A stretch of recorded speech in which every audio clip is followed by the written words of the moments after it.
Welcome to Government Contracting Weekly, sponsored by AOC Key Solutions Incorporated. Government Contracting Weekly is the only television program devoted exclusively to the competitive and dynamic world of government contracting. A world where coming in second place is not an option, but where principle-centered winning is the only approach. Good morning and welcome to Government Contracting Weekly. I'm Jim McCarthy, the owner of Key Solutions and the host of this show. Regular viewers of our program know that we typically focus on the intersection between the government and the private sector. But least we forget there is also an important role that academia plays in the contracting arena, especially as it relates to the increasing use of social media and the ever-present cybersecurity threats. Joining me today to probe the role of academia in the GovCon space are two adjunct faculty members from the Georgetown University School of Continuing Education. This morning, you're going to meet Adam Firestone, who serves as the President and General Manager of Kaspersky Government Security Solutions, and John Gilroy, who is also the Director of Business Development for BLT Global Ventures. We have a lot of ground to cover, so let's get right to it. Okay, welcome to Adam Firestone and John Gilroy. We're really glad you're here today. Thank you very much. And why don't you give Adam a little background about your credentials and experience. So I'm currently the President and General Manager of Kaspersky Government Security Solutions. Kaspersky Government Security Solutions, or KGSS, is the newest subsidiary of Kaspersky Lab. Okay. We're sort of a departure from the traditional endpoint security software business that Kaspersky engages in that we're a services and solutions organization focused primarily on the U.S. government, its contractors, and the national critical infrastructure sector. Got it. All of which are really hot topics nowadays. And John, obviously people in this audience are well acquainted with you. They've seen you on TV. Yeah. I think I grew up with you, kind of thing. No, only kidding. So just tell the audience. I work for a company called BLT Global Ventures. It's a group of 30-year-old software developers that spend the day arguing about software. And my job is to rein them in and make the company grow. And we've had a lot of growth in the last 6 months, and we're about to explode. So that's my job, real simple. I grow companies. There you go. Very good, very good. Okay, well, Adam, this first question will be for you, which is obviously cyber. One of the things that you know a lot about is a hot topic nowadays. It's in the news every day, one sort of cybersecurity threat, this or that. What is the biggest challenge facing the U.S. government in the area of cyber? What's your thought? I actually think there are two primarily challenges. Okay. So the first one is managing the resources to create an effective secure cyber environment. There are resources in every organization and agency, and sometimes they compete, and sometimes they don't do quite the same thing, and there's not usually a single sheet of music out of which everyone plays. And I think back to 1986, when the Goldwater-Nichols Act was passed, and Goldwater-Nichols reorganized the Department of Defense. Prior to 1986, each of the services had a specific reporting chain. And what happened was, if an Army organization was deployed, it reported to the Secretary of the Army, who decided how it was going to be used, and so on and so forth, Navy, Air Force, Marines. Gotcha. During the end of the Second World War, the British did a study, and they said, at the end of the study, it appeared that the war had been extended by 6 months because the American services couldn't play nicely or talk to one another. So in 1986, they created the concept of the Unified Combatant Command, which placed resources from all services under a single geographically based combatant commander, because they realized that a single point of focus directing the resources to achieve a given end was far more efficient, and it's been proven that way since. So the first thing I think that faces the government is this need to understand that cyber is an across-the-board, broad spectrum issue that affects all of the government. And so I think that we need to look at cyber in the same way as we'd look at combatant commands and create a unified cyber structure within the government. The second issue that I see is the way we as a community perceive cybersecurity. To a very large extent, it is still perceived as a back-end problem. We build a system and then we layer security around that system, and that doesn't work. We need to start perceiving it, and this is both commercial and government. There's no real difference there, because 85, 88% of national critical infrastructure is in commercial, in civilian hands. But your point is it should be built in as opposed to surrounded? Exactly. You need to start with an approach, a systems engineering approach, if you will, where you say cyber and cybersecurity are part of my initial requirements, just in the same way as functionality is. Yeah. And that approach, I think, will address a great many of the cyber issues we see today. Okay, that's the approach. John, here's a question. Okay, cyber, of course, is so pervasive. We know that it affects all sorts of things, including some of the social media sites and, LinkedIn and Facebook. They're all ubiquitous. They're everywhere. So what are the advantages and disadvantages of the use of this kind of technology and these platforms that are used? The advantage for a federal IT professional to use something like Twitter, Facebook, or LinkedIn is quick response. So you can monitor what's going on. Let's face it, these federal agencies are large companies. All large companies have teams of people that monitor what's going on. When I teach my class, I hand out M&Ms, and it's measure and monitor. And they have to measure and monitor what's going on. And so if something is being said about Adam's company, he wants to know exactly what it is, because what we found, quick response is the best response. That'll squelch that fire. Secondly, you have to fight what your opponent's doing. The State Department's had good success, believe it or not, in contrasting what's going on in the Middle East. And thirdly, it's cheap. Yeah. And the federal government's trying for improve outcomes, reduce expenses. Well, social media can help them reduce expenses in many ways. I see. Well, in the in the area of cyber and these social platforms, I guess the question I would sort of ask is it's changing almost every day, right? I mean, it's frequently. You just can't keep pace with it.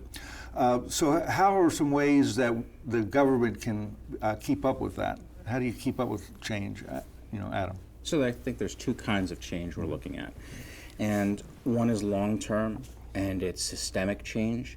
And so the shift from on-premises to cloud is an example of that. That didn't happen overnight. It's not going to happen overnight, but it's slowly affecting everything we do.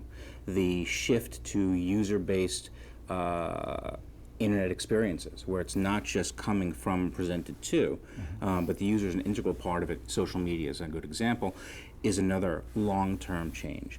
And part of that is it's technical intelligence. This is a CTO's job, is to be the person who says, I see coming down in the future this change, and to plan for that change. The other change we're looking at is incident response. Things happen. There's disruptive change that occurs, and the way you do that is by building both adaptable and resilient systems from the beginning. There are many buzzwords that have been around for a long time, but my favorite is service-oriented architectures. And SOAs. And the concept of SOA allows you to adapt to change. I don't know that any particular architecture is the way to go, but the idea behind it, the idea that we have interchangeable modular technologies that provide us a cohesive whole, a cohesive capability overall, is probably among the best ways to go. Okay, John, maybe your company helps other companies in this area, and I was wondering if there's a more proactive aspect of cybersecurity too. There's the defense in depth, there's no question about that. But what about being the proactive to prevent it, if you will, or to be out in front? What does your company do in that area? I want to follow up with Adam and talk more about this Agile. When I look at my 383 interviews on Federal News Radio, I got the analytics all over the place. Top 3 topics: healthcare IT, mobile, and Agile. That's it. And Agile's right there. 6 years ago, I do interviews, they talk about Agile software development. Today, they're talking about Agile acquisition. They're talking about Agile security. And so I think this Agile concept has to be applied. I agree it should be baked in, but new threats coming around the corner every 5 minutes, it's very difficult to know what's going on. 3 out of 5 searches now on Google are done with handheld devices. This is a whole new world for cybersecurity, and it's very difficult to keep what's going on unless you're Agile and have that whole idea of changing baked into your proposals. Yeah, well, I can tell you, these handheld devices, they're never going to catch on. So don't worry about that. Anyway, we're going to step away for a quick break, and when we come back, we'll continue this discussion. Thank you. So, did we win that government contract? We did. And? And now we've got to deal with the regulatory hurdles. Well, good luck with that. When the government's your client, you need to play by their rules. And the rules change more than you think. Exactly. We need someone who's done this before. Plus, it's complicated, so we're going with BDO. BDO. People who know government contracting know BDO. Today, I think people have a lot of opportunity for training, but what they still need is that opportunity to interact with other people who are in the profession, who have done the job, who know how things really work, know what works and what doesn't, that sort of thing. And you really need that, and that's where NCMA, I think, excels. Join 800 government and industry contracting professionals for riveting keynotes, executive panel discussions, and 25 educational sessions from leaders in the field.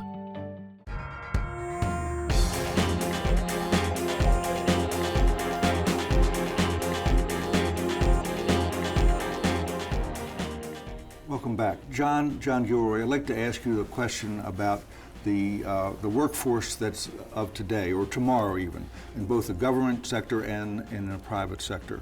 They all know social media. My 18-month-old granddaughter, for example, can use a handheld. I can't, but she can, okay? So the question is, it's so pervasive, should there be ethics training involved on the how to use social media in a responsible manner? The answer is 3 words: social media policy. All large companies have social media policy for what employees can say and can't say. We have 135 agencies of the federal government. They should have social media policy for each one of those agencies. For example, what I teach my class, and by the way, every class at Georgetown University in the School for Continuing Studies has to have an ethics component to it. I teach technology marketing, it has an ethics component to it. Project management has an ethics component to it. I'll give you an example. I pose this to my students all the time. What if I were to pay you $3,000 to write a positive blog post about Adam? Would you do it or not? Is it legal? Yeah. Is it ethical? Question. The guy named Stephen Levitt wrote this book, Freakonomics, and he said that 50% of all resumes are not exactly accurate. So where do ethics fit in with applying for jobs and making a LinkedIn profile be accurate? So what we try to do is incorporate ethics into every single class, but also we have dedicated teachers that teach a course on ethics, and it's mandated. And we may have one sitting here at this table. We may have one right here. And just as it may so happens, I teach a class on ethics at Georgetown at the SCS. It's the mandatory class that all SCS students take, technology management and systems engineering class, cross-listed. And you know, ethics is a funny thing.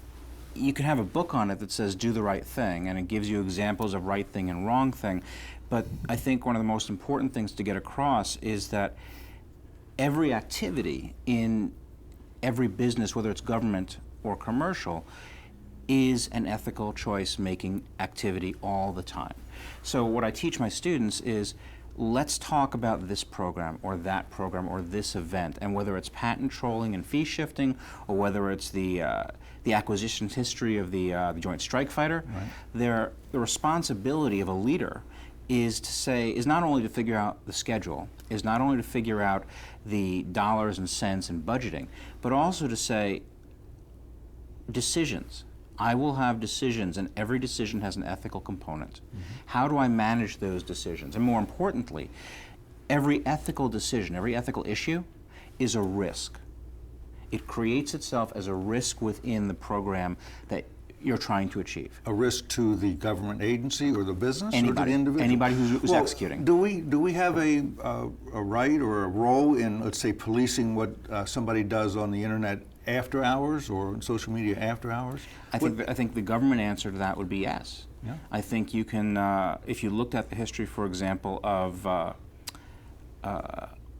what happened with the Snowden leaks, or for that matter with the Manning leaks, the government said to employees and to people who held security clearances, do not go, because you have signed NDAs that said you will not access improperly released information.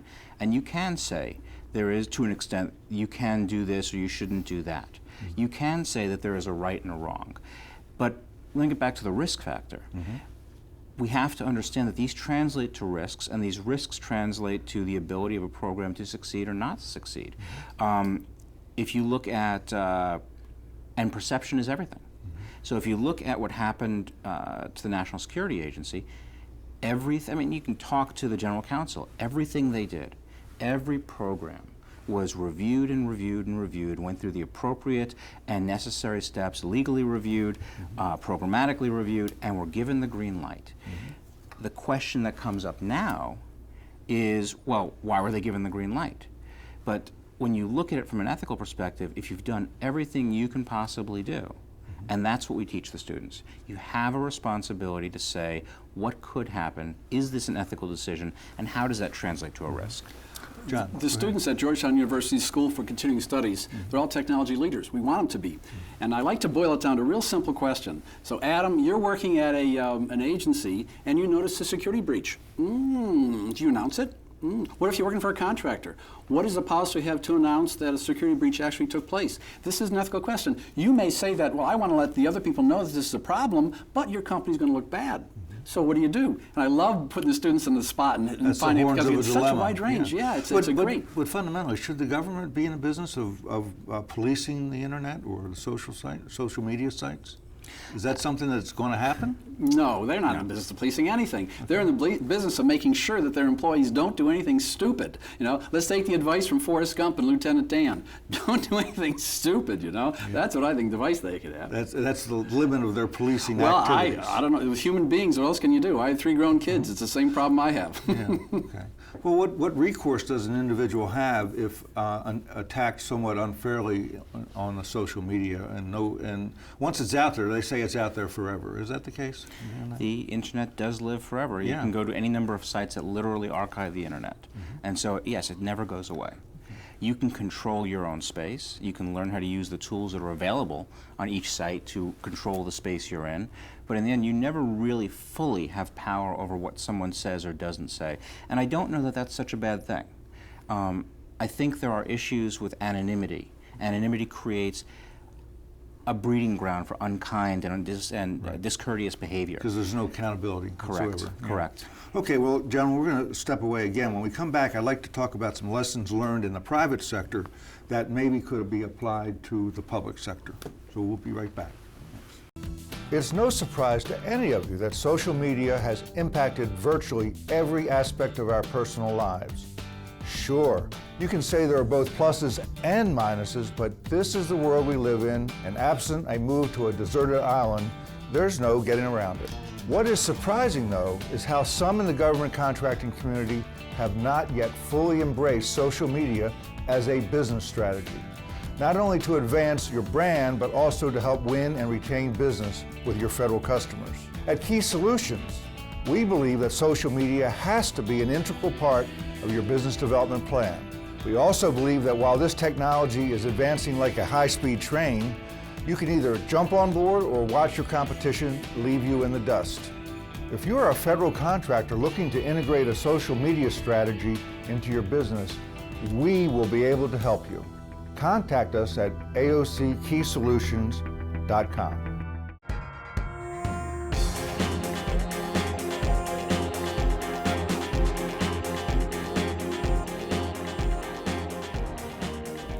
You know, Adam, it's my view that the private sector has always been a source of innovation in all market sectors within our economy, and that the government generally follows the lead of the technologists in industry.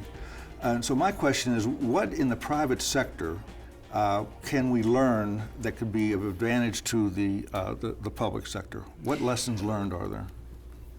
Adopt a development model that has a greater sense of agility.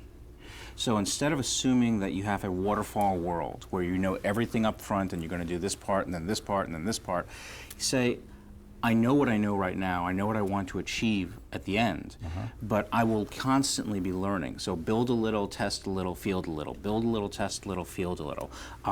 Adopt those technologies that make sense as soon as you can adopt them and test them and wring them out. And don't feel that there needs to be a slavish devotion to a given technology.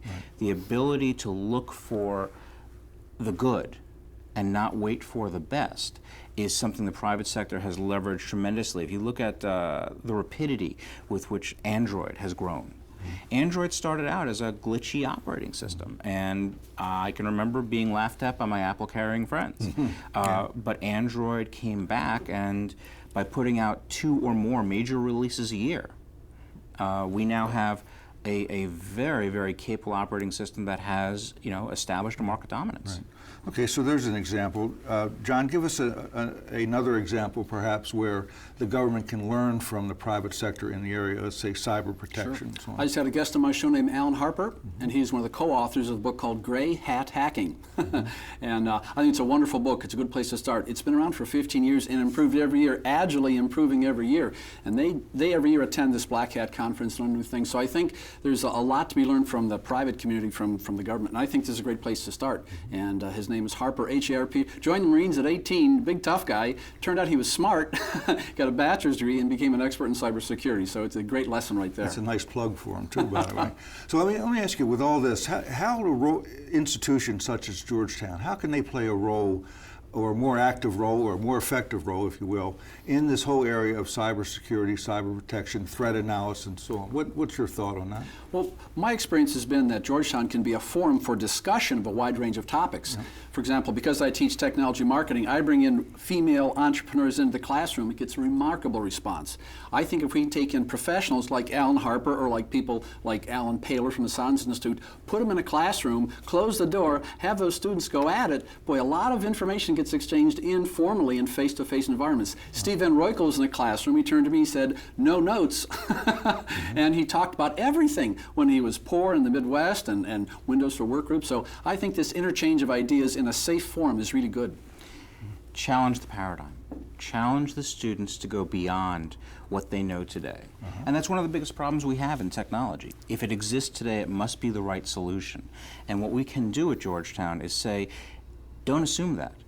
Ask the question. Always ask the question. Don't assume just because the other guy says something that you don't know. So you think that's the proper role for academia to play, is to challenge the conventional wisdom, challenge where we are today? Safely, responsibly, and do it in the right way, but you must continue to challenge or you don't grow. Okay. Gentlemen, this time has flown by quickly, by the way, because I think it's very interesting, but we're almost out of time. I'd like to ask each of you, if you wanted to leave one thought with our audience, one thing that you hope they would remember. So Adam, what would it be? Cybersecurity is about educating yourself and your peers, and it's about understanding what you use. You're no longer just a receiver of the technology. You are involved with the technology and you bear a responsibility. Live up to that. Thank you. John Gilroy, what would you say? I think mobile's everywhere. We're looking at a tablet computer right here in front of you. I think that both government and commercial folks should understand that there's strengths and weaknesses to mobile, and a lot of times exploits can be more vulnerable with a mobile device than with a desktop device. So be very careful and take Lieutenant Dan's advice. Don't do anything stupid. Okay. Well, gentlemen, it's been a pleasure. Thank you. And an honor to be here with you and talking about a very important subject to both government and industry. So thank you, and maybe you'll come on the show another time. I'd look forward to it. Thank you. Great, Adam. Thank you, John. Thank you, Jim. Thank you, sir. Thank you. We'll be right back after this. AFCEA has been bringing government and industry together since 1946. By joining AFCEA, you will reach the decision makers and become part of the discussion. You'll increase market visibility, gain market insight, receive discounts on AFCEA member services and events, and manage and engage corporate associates. AFCEA is the association of choice. Join today at www.afcea.org.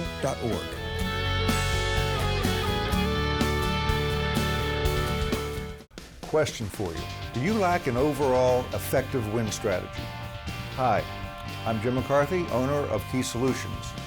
For over 30 years, KSI has helped clients win or retain over $130 billion in government contracts by providing the keys to winning. Now, if you're chasing a must-win contract, visit aockeysolutions.com and click on Contact Us. It's a tough market. Don't go it alone.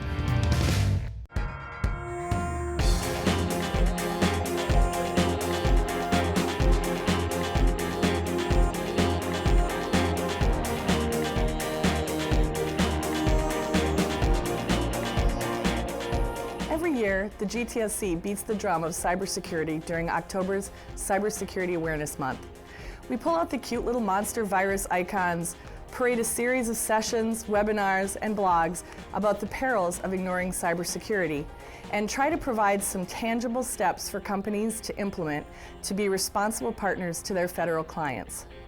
The threat to our nation and to our assets is very real.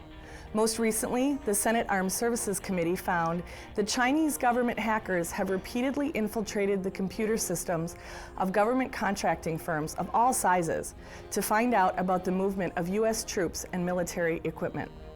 What the Senate really found is that defending our systems matters now, and that our systems are a complex ecosystem of both public and private entities enmeshed through so many access points, it's virtually impossible to untangle them all. Detecting the patterns of attack requires a complex collaboration between government and industry. Currently, cybersecurity is still voluntary. To satisfy President Obama's executive order on improving cybersecurity, we saw the release of 2 reports that map out the future of cyber in procurement: the DoD GSA report and the NIST Cybersecurity Framework. The mandatory is coming. Late last year, DoD required companies handling unclassified, controlled technical information to implement security controls and report incidents within 72 hours of discovery. Lawmakers are using the tools at their disposal to tighten up security through procurement. So you're probably thinking, well, that's all well and good, Christina, but what does it mean for me? It means that if you're working with federal clients, this is that moment when you look up from the weeds to see the trees. First, join the FBI's InfraGuard or have your Chief Information Security Officer join. The public-private partnership's mission is to improve information sharing and assure you know who to call when. Second, learn what's required of you and build your cybersecurity practices beyond that. Cybersecurity is a new cost of doing business with the federal government, and you need to be ahead of this curve. Third, use the free resources available to educate your employees. StaySafeOnline.org and other organizations like GTSC have the resources and information to educate your workforce. You just need to use them. Given the ongoing brain drain within both the government and the private sector, it's comforting to know that programs like the Georgetown University School of Continuing Studies are able to help us address this pressing issue.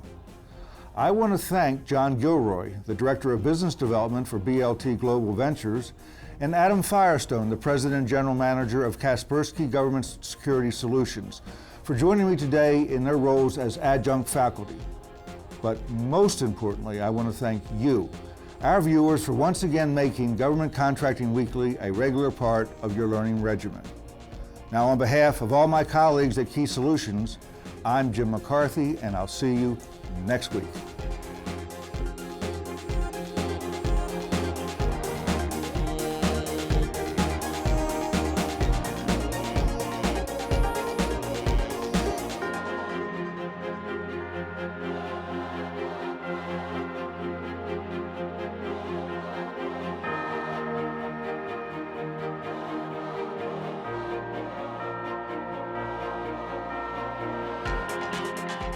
You've been watching Government Contracting Weekly, sponsored each week by AOC Key Solutions Incorporated. Government Contracting Weekly is the only television program devoted exclusively to the competitive and dynamic world of government contracting. For additional information, comments, questions, or suggestions, please write us at governmentcontractingweekly.com.